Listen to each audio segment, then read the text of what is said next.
ବିରୁଡି ଆକ୍ରମଣରେ ଜଣେ ଶିଶୁକନ୍ୟା ମୃତ, 4 ଗୁରୁତର। କଳାହାଣ୍ଡି ଜିଲ୍ଲା ଥୁଆମୁଲ ରାମପୁର ବ୍ଲକ ବଡ଼ଛତ୍ରଙ୍ଗ ଗାଁରେ ଘଟିଛି ଏକ ଅଭାବନୀୟ ଘଟଣା। ଗ୍ରାମର ଏକ କୋଶଲା ଚାଷ କିଆରୀରେ ଅନାବନା ଘାସ ଉପାଡୁଥିବା ସମୟରେ ବିରୁଡି ଆକ୍ରମଣର ଶିକାର ହୋଇ ଗୁରୁତର ଅବସ୍ଥାରେ ଥୁଆମୁଲ ରାମପୁର ଗୋଷ୍ଠୀ ସ୍ୱାସ୍ଥ୍ୟ କେନ୍ଦ୍ରରେ ଗୋଟିଏ ଗାଁର 5 ଜଣ ଚିକିତ୍ସା ନିମନ୍ତେ ଭର୍ତ୍ତି ହୋଇଥିବା ବେଳେ 3 ବର୍ଷର ଏକ ଶିଶୁକନ୍ୟାର ମୃତ୍ୟୁ ହୋଇଥିବା ସୂଚନା ମିଳିଛି। ମୃତ ଶିଶୁକନ୍ୟା ଜଣକ ତପସ୍ୱିନୀ ରାଉତ, ପିତା ମୀନକେତନ ରାଉତ ନିଜ ପରିବାର ସହିତ ଗାଁର ଏକ ନିକଟସ୍ଥ କୋଶଲା ଚାଷ କିଆରୀରେ ଅନାବନା ଘାସଲତା ଉପାଡୁଥିବା ସମୟରେ ହଠାତ୍ ବିରୁଡି ଆକ୍ରମଣର ଶିକାର ହୋଇଥିଲେ। ଗୁରୁତର ଅବସ୍ଥାରେ ଥୁଆମୁଲ ରାମପୁର ଗୋଷ୍ଠୀ ସ୍ୱାସ୍ଥ୍ୟ କେନ୍ଦ୍ରରେ ଚିକିତ୍ସା ନିମନ୍ତେ ଭର୍ତ୍ତି କରାଯାଇଥିଲା। ଚିକିତ୍ସା ସମୟରେ ହିଁ ତପସ୍ୱିନୀ ରାଉତଙ୍କ ମୃତ୍ୟୁ ହୋଇଥିବା ପରିବାର ପକ୍ଷରୁ ପ୍ରକାଶ।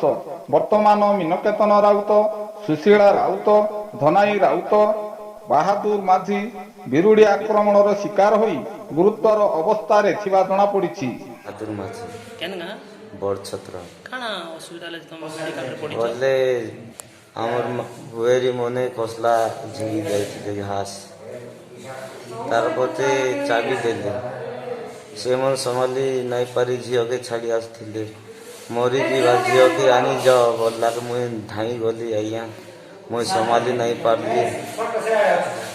ଆରୁ ମୁଇଁ ନାଇଁ ପାରିଲେ ନିଜେ ତାର ବାପାକେ କହିଲି, ବାପା ଆଣିଯାରେ ଝିଅକେ ମରିଯିବା ବୋଲାକେ ଆଣିଗଲା ନିଜେ। ତାର ବାପାକେ ବହୁତ ଚାବି ଦେଲା।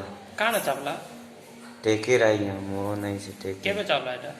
ଆଜି ଆଜ୍ଞା 9-10 ବଜା ସୁଦ୍ଧା। କେତେ ଲୋକ କେ ଚାପଲା? 5 ଲୋକ ଆଜ୍ଞା। ଏବେ କେନ୍ତା ଲାଗୁଛି ତମକୁ? ଭଲ ଲାଗୁଛି ଆଜ୍ଞା ଟିକେ। ଔଷଧ ଚାଲିଛି? ହଁ, ସେ ଆମର ବାବୁ ଆକା ବହୁତ ସିରିୟସ୍ ଅଛେ, ବହୁତ ଅଧିକାଂଶ ଚାବି ଦେଲା। କେମିତି ଅଛନ୍ ସେ? ସେ ବେଡ୍ରେ ଅଛନ୍ ସେ ମୋର ପୁଅଟା। କେପିକେ ଜିଲ୍ଲାରୁ କୃଷ୍ଣଚନ୍ଦ୍ର ପଟ୍ଟନାୟକଙ୍କ ରିପୋର୍ଟ, ମାନବାଧିକାର ମିଡିଆ।